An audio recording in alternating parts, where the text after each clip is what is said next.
Welcome to this explainer. You know, every single day millions of us take medications, totally trusting the little pill in the bottle. But behind that simple trust is a massive, highly complex, and completely hidden dynamic shield that protects global patient health. Today, we're going to unpack exactly how the pharmaceutical industry and global regulators keep our medicines safe. We're looking at a concept that basically acts as a preventive detective in pharmaceutical manufacturing. To really appreciate the solution, we first have to ask, what happens when medicine goes wrong?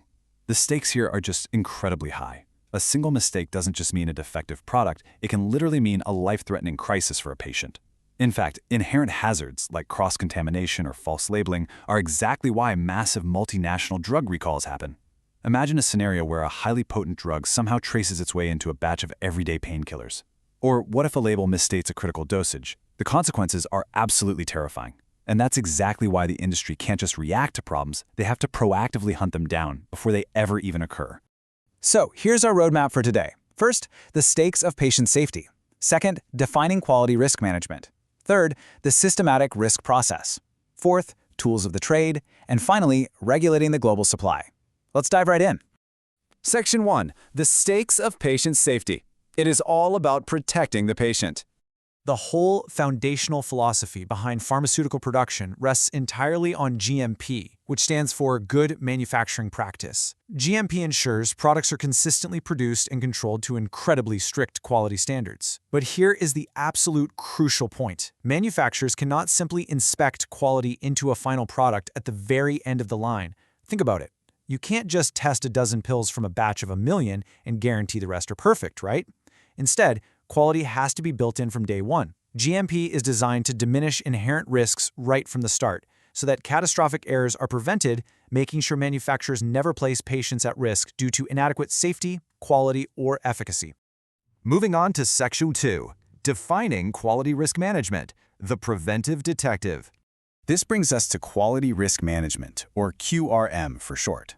The WHO defines QRM as a systematic process for the assessment, control, communication, and review of risks to the quality of a medicinal product.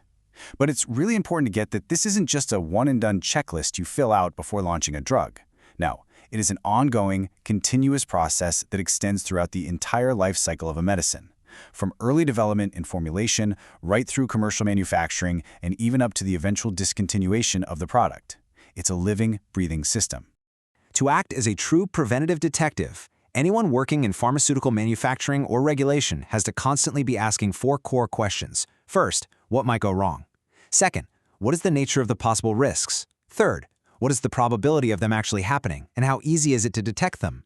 And finally, what are the consequences? Meaning, what is the severity of the harm if things do go sideways? This simple yet super powerful mindset guides the whole risk assessment process. It forces experts to base their evaluations on rock-solid scientific knowledge that always links back to protecting the patient. All right, Section 3, the systematic risk process, step-by-step investigation. So how do they actually do this? Well, our preventive detectives apply QRM through a very logical, chronological sequence. Step 1 is to initiate the risk management process, basically gathering background info and defining the problem. Step 2 is risk assessment, which is identifying the hazards and analyzing those risks. Step 3 is risk control, deciding exactly how to reduce or mitigate those identified risks to an acceptable level. And Step 4 is risk review, which is continuously monitoring events and new information to verify that your controls are actually working in the real world. When mapped out, it perfectly illustrates that exact continuous loop. Running right down the middle are those core steps we just talked about: initiate, assess, control, and review. But running parallel to all that is risk communication, meaning that sharing information with decision makers and stakeholders is a constant activity happening throughout every single phase. And tying it all together are risk management tools, which provide the methodologies to make this entire engine run. It's totally dynamic. If something at the control phase is deemed unacceptable, the workflow points right back up to risk assessment to try again. It's a constant feedback loop. Section 4. Tools of the Trade. The Detective's Toolkit. The WHO guidelines outline several specific tools, and honestly, while the acronyms look kind of intimidating, they're actually pretty straightforward when you break them down. We have flowcharts for basic process mapping. Then there's FMEA, or Failure Mode and Effects Analysis. What's really fascinating about FMEA is that it calculates a specific risk priority number by scoring three things: the severity of the impact, the likelihood of occurrence, and the likelihood of detection. You literally multiply those together and you get a clear numeric score telling you exactly what to fix first. Then there's HAZOP, used for evaluating deviations from normal design, and HACCP, a bottom-up approach focusing on implementing critical control points. You definitely don't have to use all of them. You just pull out the right tool for the specific problem at hand. And that brings us to what I think is one of the most important principles from the WHO guidelines. The level of effort, formality, and documentation of the quality risk management process should be commensurate with the level of risk. Simply put, you shouldn't be wasting endless hours and massive resources documenting a tiny, low-priority issue. Doing that just drains resources from where they're truly needed. Instead, you scale your effort. The most critical, life-threatening dangers are rigorously analyzed with formal tools, while simpler problems are handled with basic, everyday risk management. Section 5. Regulating the global supply and inspecting the facilities. Since resources are never unlimited, regulators use a risk-based approach to act as the ultimate guardians of public health.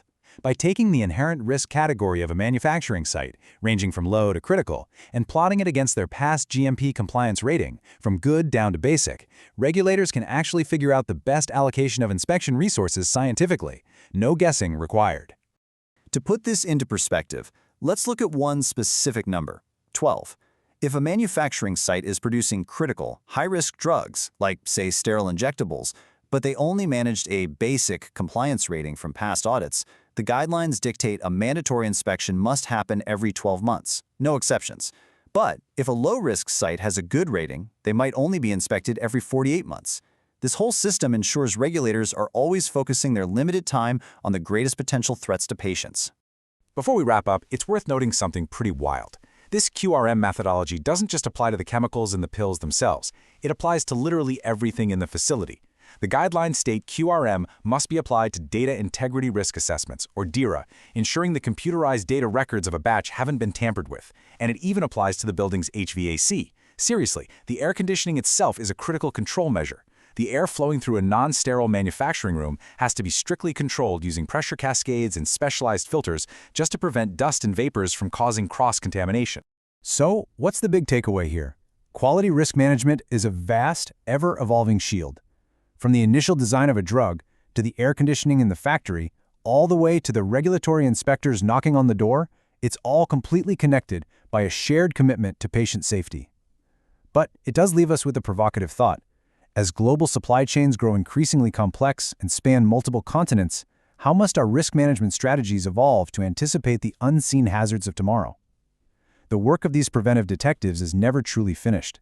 Thank you for joining me on this explainer, and keep questioning how the world around you is built.